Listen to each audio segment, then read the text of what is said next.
लाहौर के इलाके में गुज़िश्ता रोज़ बच्चों के कत्ल के वाक़े में मुलज़िमा की सीसीटीवी भी सामने आ गई है और सीसीटीवी फुटेज में मुलज़िमा को अपने गली से बाहर निकलते देखा जा सकता है और मुलज़िमा ने वापस आकर मोहल्ले वालों के साथ मिलकर 15 पर कॉल भी की। पुलिस के मुताबिक सीसीटीवी को मुआयने के लिए PFS से भी भिजवा दिया गया है। दूसरी जानिब 3 बहन भाई की लाशों का पोस्टमार्टम मुकम्मल कर लिया गया है।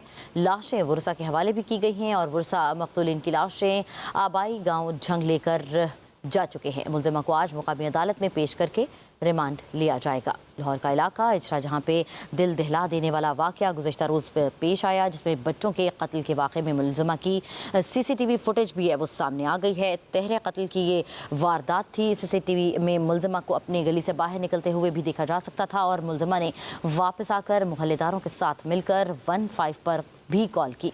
पुलिस के मुताबिक CCTV को मुआयने के लिए PFS भी भिजवा दिया गया है, जबकि दूसरी जानिब 3 बहन भाई की लाशों को पोस्टमार्टम मुकम्मल कर लिया गया है। मज़ीद तफसीलात क्या हैं जान लेते हैं। अली चौधरी ने हमें ज्वाइन किया है। अली, आपने कल से इस पर हमें अपडेट किया है। अब तक की जो ताज़ा तरीन सूरत हाल है कि उसको पेश किया गया है, मकतूलीन को लाशें भी वुरसा की तरफ भिजवा दी गई हैं। मज़ीद इसमें क्या तफ्तीश और कार्रवाई हुई है? और मैं एक चीज़ भी जानना चाह रही थी, क्या ज़हनी तवाज़ुन ठीक था इस माह का?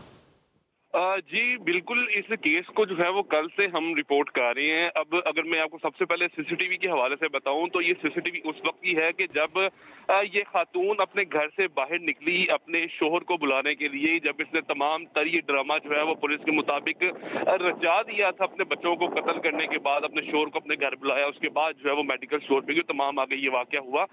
तो ये फुटेज उस वक्त की है। इसके अलावा कल हम लोगों ने पब्लिक न्यूज ने 1-2 सीसीटीवी फुटेज मजीद भी दी थी, जिसके अंदर इस खातून को अपने शोहर के साथ मेडिकल स्टोर पे जाते भी देखा जा सकता था।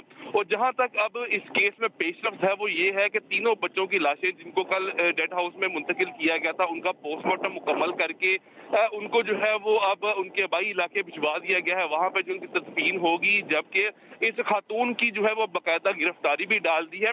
इसमें दिलचस्प बात जो सामने आई है वो ये आई है कि ये मुकदमा जो इस वाक़े का दर्ज किया गया है वो पुलिस ने अपनी मुद्दत में यानी SHO इचरा की मुद्दत में दर्ज किया गया है, क्योंकि FIR हमेशा किसी बहुत ही क्लोज रिलेटिव या डायरेक्ट कोई अगर कोई बंदा विक्टिम हो उसकी मुद्दत में दर्ज की जाती है। लेकिन ये केस एक ऐसा केस था जिसमें ये कत्ल के जो मामला था वो बच्चों की अपनी वालदा निकली थी, जबकि पुलिस को अभी शक है। पुलिस जो है वो इसके ऊपर अभी तहकीक कर रही है कि इस खातून के साथ और कौन कौन शख्स जो है वो शामिल हो सकता है, जबकि FIR का इंदराज भी इंतहाई जरूरी था।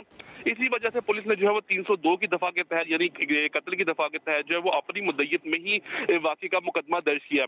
दूसरी जानिब जो बात है इस खातून के ज़हनी तवाज़ुन की, तो वो अभी तक जो है वो पुलिस के मुताबिक जो है वो बिल्कुल ठीक जो है वो बताया जा रहा है। पुलिस हुकाम का ये बताना है कि खातून का ज़हनी तवाज़ुन जो है वो बिल्कुल ठीक है, उसके अंदर जो है वो किसी भी किस्म का कोई इशू नहीं है। लेकिन खातून की जानिब से ये इल्जाम आयद किया गया था कि उसका शोहर जो है वो उसे गलत काम करने पर जो है मजबूर करता था, उसके ऊपर जो है बहुतान बाजियां करता था। इस वजह से उसने पहले ये सोचा कि वो खुदकुशी कर लेगी, लेकिन ठीक है बाद में जी, उसने सोचा बहुत कि शुक्रिया। तफसीलात से आप आगाह कर रहे थे।